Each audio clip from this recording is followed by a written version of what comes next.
And a controversial advertisement has been pulled from TV screens over in the US over claims it promotes anorexia. The low-fat yogurt ad shows a woman standing at the fridge deliberating over whether to eat a slice of cake. Yeah, well, eating disorder groups have been up in arms saying the ad encourages unhealthy thinking. Cheesecake. Okay, what if I just had a small slice? I was good today, I deserve it. Or I could have a medium slice and some celery sticks and they would cancel each other out, right? Or okay, I could have one large slice and jog in place as I eat it. Or okay, how about one large slice while jogging in place followed by 8 celery? Raspberry cheesecake. I've been thinking about this all day. Oh, and you've lost weight. Oh, yeah. Thank you. You're welcome. Yoplait Light with 30 delicious flavors, all around 100 calories each. Yoplait, it is so good. So is this all just an overreaction, or did the ad cross a line? To fill us in, we have eating disorder expert Christine Morgan from the Butterfly Foundation, advertising expert Matthew Bywater from For Promote, and social commentator Suze Mostyn, all with us now. Good morning, everybody. Christine, let's put the big question on the table first. Does this ad promote anorexia? Look, I wish it didn't, but unfortunately what it actually does is it validates, legitimises some very, very unhealthy thinking that is going on in the head of somebody who's suffering from anorexia nervosa. So it's picking it up, and in a sense, by putting it out there in an advertisement, it is almost legitimising it for that person. So, Christine, isn't that, maybe I'm wrong, but isn't that maybe how a lot of women do stand at the fridge and think that? Look, I think it is, and I think not just anorexics. And I think that is a really good point, because I think that not everybody is suffering from an eating disorder. So many people could probably look at that and say, oh, well, that's okay, I can kind of relate to it. If you happen to be in that vulnerable group of somebody who's either suffering or is vulnerable to suffering, then it can have a very, very negative impact. It triggers something. It can trigger something, yes. Matthew, pulling an ad, you know, it's huge news. It's a very powerful decision. Would the same have been done here in Australia, do you think? I don't think so under Australian standards. There is certainly nothing in the code that would push it this way.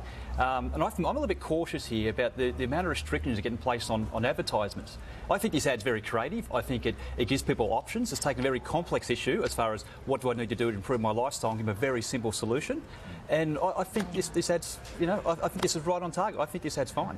Okay, what do you think, Suze? Is it, do advertisers need to be more sensitive, or is it an overreaction? No, look, I actually don't think it's an overreaction, Carson. And it's really interesting to see the different reactions, even on the couch there, Christine and Matthew, male and female. And I asked my husband last night what he thought. He said, oh, I don't see a problem with it. It's a pretty terrible ad just generally. But I think for women, as you said, Kyles, we do tend to have that food as the enemy thinking. And we're pretty much desensitised as women to this constant bombardment from Hollywood and from magazines and television about thin being in. And if you look at this ad carefully, it does normalise obsessive thinking. A lot of us are immune to it because, as I said, there's a lot of it around. I applaud the decision of the company to pull it because they're reacting to social concern.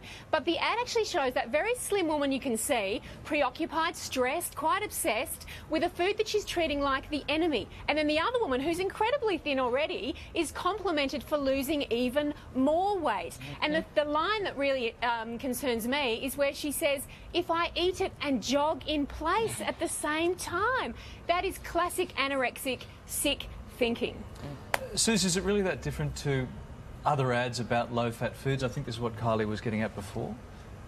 Yeah, look, it is, Larry, because the woman is portrayed as seeing food as the enemy, and she's negative, she seems angry, she's eating the yogurt under duress.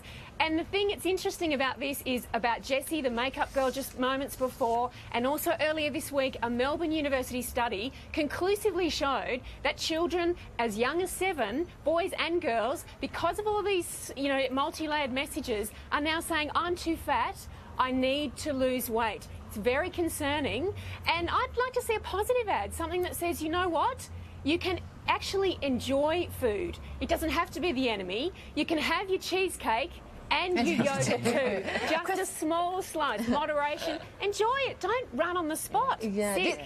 Christine, this ad was in the US and it has been pulled, so that does say something about maybe your messages are getting through. Please, can we look? And as I was just saying before, I think that we now recognise that we have vulnerable groups in our society. there's a code for things like suicide and what you say and don't. And we do have people incredibly vulnerable to this. And I think it was just said then, it is a psychiatric illness. So you're actually playing with messages that for some people are incredibly dangerous. Yeah. Okay, some good points there, some good discussion points. Thanks, Christine. Thank you, Matthew, and thank you, Sue. Thanks, everybody.